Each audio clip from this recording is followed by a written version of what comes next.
Ibu dan Bapak seluruh hadirin baik dari Sivitas Akademika MTS Negeri 3 Wonogiri maupun forum paguyuban orang tua dari Madrasah Sanawiyah 3 Negeri 3 Wonogiri. Seluruhnya yang saya hormati dan berbahagia pada pagi menjelang siang hari ini adalah suatu hal yang sangat luar biasa.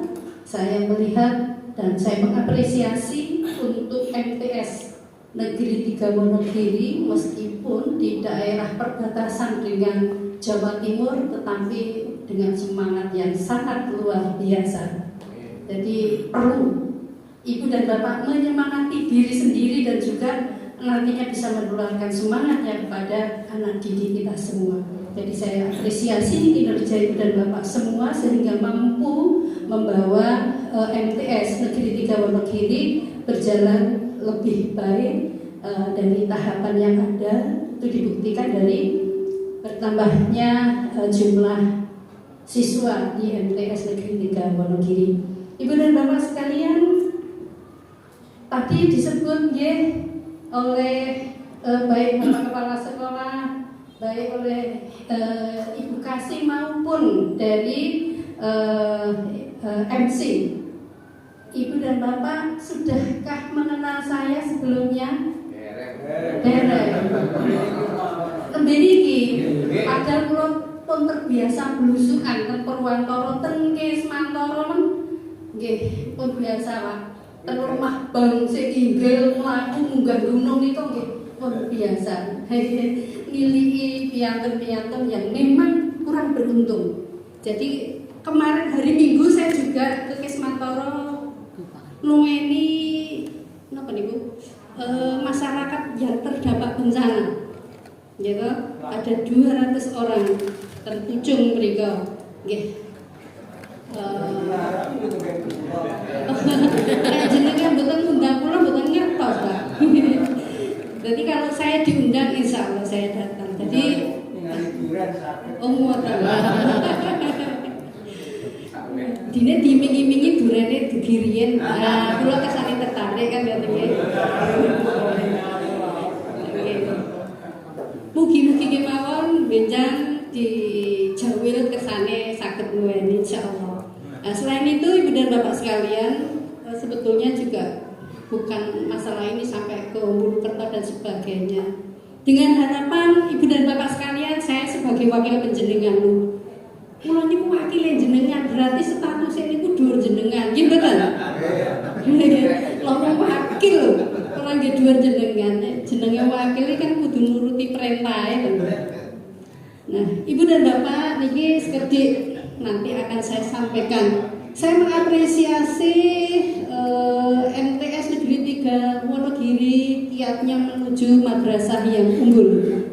Melihat perkembangan zaman, Ibu dan Bapak sekalian, kita tidak bisa menutup diri. Zaman semakin maju, zaman semakin canggih. Dengan kehidupan masyarakat yang bermacam ragam, tentunya ini akan mempengaruhi kehidupan secara personil, secara pribadi, ataupun pengaruh lingkungan ini juga tidak bisa kita abaikan. Maka jika madrasah kali ini mengadakan seminar moderasi beragama, itu memang menjadi sangat penting.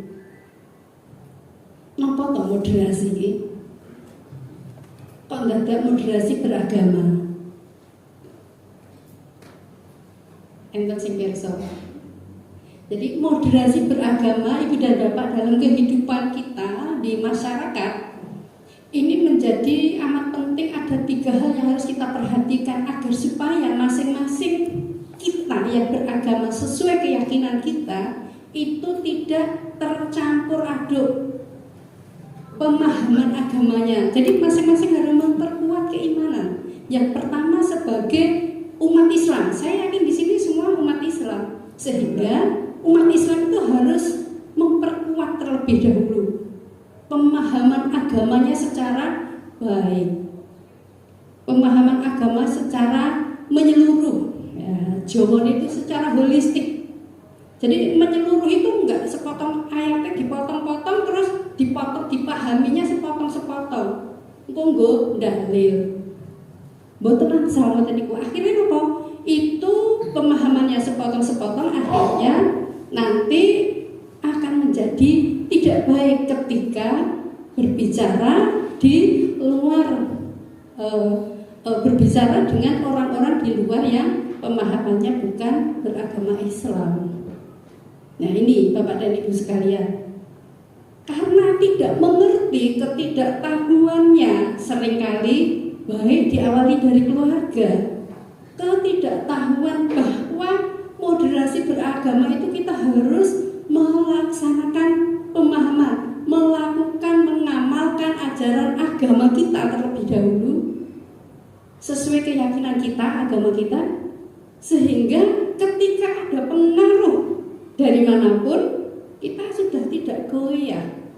Ibu dan bapak punya anak yang sudah remaja misalnya, perempuan, zamannya zaman super tinggi ya, teknologi informasinya sangat cepat sekali. Delalah niki perbatasan dengan Jawa Timur, jauh dari kota, aduh sekopudok. Anak-anak kepengennya modern lah, melihat YouTube, melihat apapun perkembangan yang ada di medsos, iki sok-sok kepencut akhirnya apa? Karena tadi pemahaman agamanya kurang kuat, glewang. Person glewang terpengaruh. Akhirnya anaknya jilbaban, neng, pacaran kaya wong-wong yang tidak mengerti agama. Akhirnya apa? Hamil duluan. Loh, niku kan repot. Maka ini kunci utama adalah pemahaman agama. Yang laki-laki, wah, maksudnya aku kok desa ya orang rokok. Ketemu kanca-kancane ketoke kok ning rokok kuwi kaya modern, kaya keliru justru ya. Anak yang pemahaman agamanya baik tidak terpengaruh dengan persoalan yang saya sampaikan. Justru dengan iman yang kuat, iman yang teguh, terbentuk karakter yang baik. Ini harus dipahami oleh seluruh umat Islam. Untuk apa? Menegakkan ajaran agama Islam. Diawali dari keluarga kita, nanti di lingkungan keluarga kita masih ada masyarakat. Yang kedua kan macam-macam masyarakat kita. Ada yang beragama Islam, ada yang Kristen, ada yang Katolik, ada yang Hindu, ada yang Buddha. Tetapi sebagai umat Islam harus memberikan contoh. Wong Islam itu karakternya sudah dibentuk dari apa? Dari sholat. Inna sholata tanha anil fahsya'i wal munkar. Itu harus tercermin dalam sikap hidup kesehariannya. Ya jujur, bertakwa.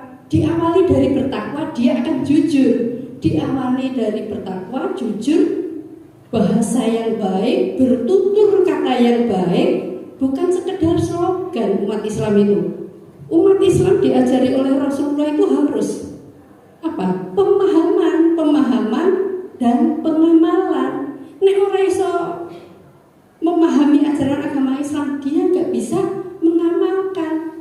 Nah, sebelum memahami dia harus berilmu, gitu. Ilmunya apa? Ya dicari, yang mengikuti pengajian, yang membaca Al-Quran, yang mendengarkan ceramah. Ini Ibu dan Bapak sekalian. Sehingga ketika di masyarakat bertemu dengan macam-macam agama, dia mampu menunjukkan orang Islam itu baik. Lah mbok dia elek, ya enggak emosional, dia ya baik. Dia tidak ganti menghantam, tidak ganti mukul, tidak ikut membunuh, tidak ikut khomer. Ini awalnya. Itu yang nomor 2. Yang nomor 3, sebagai bangsa Indonesia, kalau kita sudah beriman, Ibu dan Bapak sekalian, beriman dan bertakwa, secara otomatis kita sebagai bangsa Indonesia harus mempertahankan negara kesatuan Republik Indonesia. Ini ya terpenting agar supaya bangsa kita ini tetap bersatu, tidak mudah tercerai-berai, tidak mudah dipengaruhi oleh orang lain, sehingga seperti tadi dicontohkan, misalnya di Papua, KKB menembaki orang sipil karena apa? Karena mudah dipengaruhi. Saya lihat di sana di Papua itu sudah lumayan baik, Bapak. Agama Islamnya sebetulnya jauh lebih banyak, ya, jauh lebih banyak. Tetapi karena lingkungannya tidak mendukung, sehingga orang Islam itu tidak senyaman panjenengan yang ada di sini, gitu ya.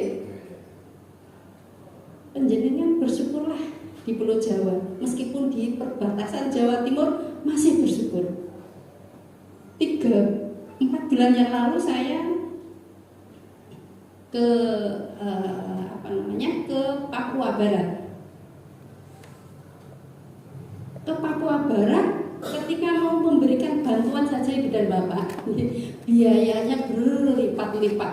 Karena apa? Harus melewati pulau-pulau. Di Raja Ampat itu pulau-pulaunya banyak sekali. Apa Raja Ampat itu apa? Saya piknik. Kepengen saya itu sebagai anggota DPR RI 15 tahun kok ngelengin piknik. Jangankan kok healing, ngelengin piknik aja lu nggak sempat. Alhamdulillah kalau tetap paling waras dan pikiran tidak goyah, karena ya selalu dalam keadaan apapun mencoba mendekatkan diri pada Allah, itu kuncinya. Meskipun seberat apapun mikir negara, yo orang stres nih, kuncinya hanya kita serahkan kepada Allah. Di sana Ibu dan Bapak sekalian, hanya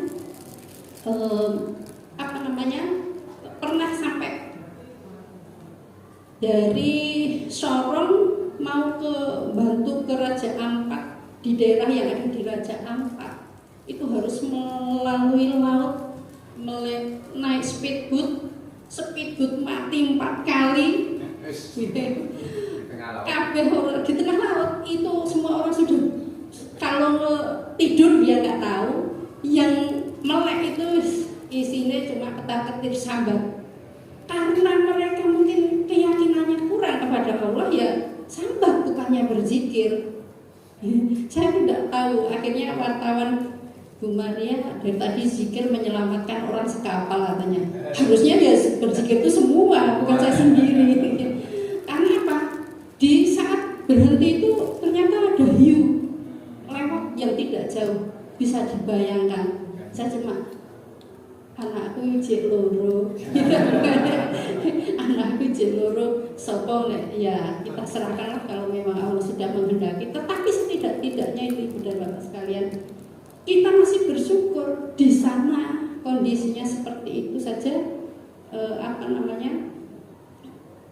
sulit ya untuk hidup tenang. Karena itu tadi yang KKB itu ternyata dipengaruhi. Wes pisau saka Indonesia, gen somben kowe iso kaya loh. Orang-orang di luar Indonesia, orang-orang luar negeri ingin Indonesia terpecah belah, ya, terpecah belah agar supaya dipengaruhi, agar supaya mudah dikuasai. 2025 ke sana nanti Ibu dan Bapak sudah perang, ini aja sudah diawali. Perang apa? Perang pangan. Kita bisa jadi kesulitan karena apa? Pangan kita sudah diambili, kita malah di-drop, diambil dari kita, diolah, dibalikin ke Indonesia, harganya berlipat-lipat. Ini nanti Indonesia akan diserang dari seluruh dunia karena satu-satunya negara yang sangat luar biasa sumber daya alamnya ya Indonesia. Maka yang ketiga tadi, agar supaya NKRI tidak mudah dipecah belah, kita tadi yang kedua, solidaritas kita.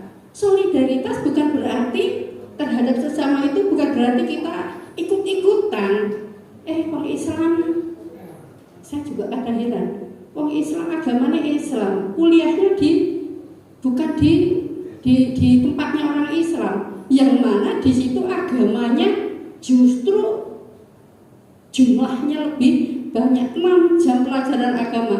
Padahal nek ceramah agama belum tentu loh 1 jam itu dia masuk semua, diserap semua, gitu kan? Ini perhatian saya seperti itu, Pak Mursidi.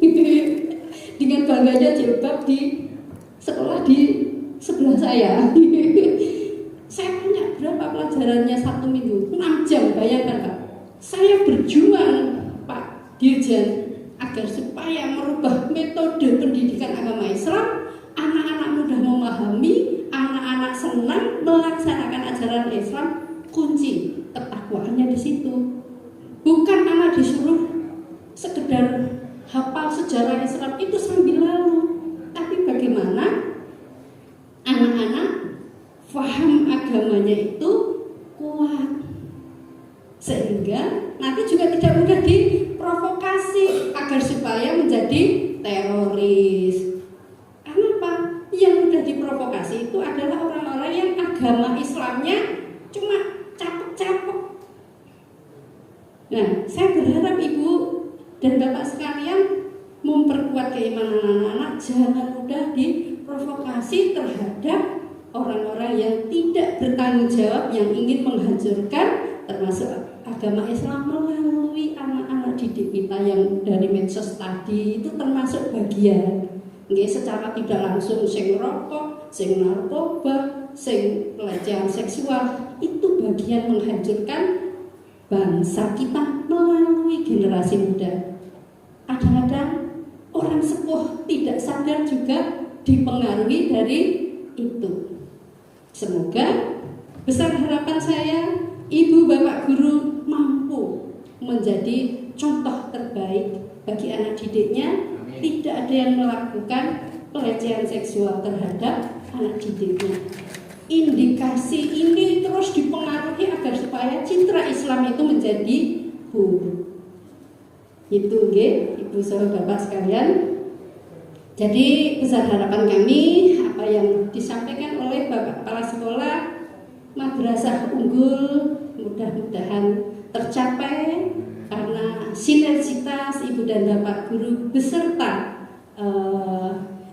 para wali murid itu ada kerjasama yang baik. Insya Allah kalau saya sebisa yang saya bisa bantu pasti akan saya lakukan untuk membantu.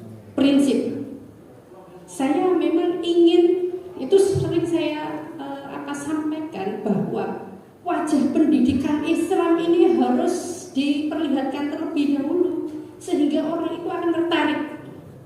Kalau wajah sekolah Islamnya tidak diperbaiki terlebih dahulu, orang nggak akan tertarik.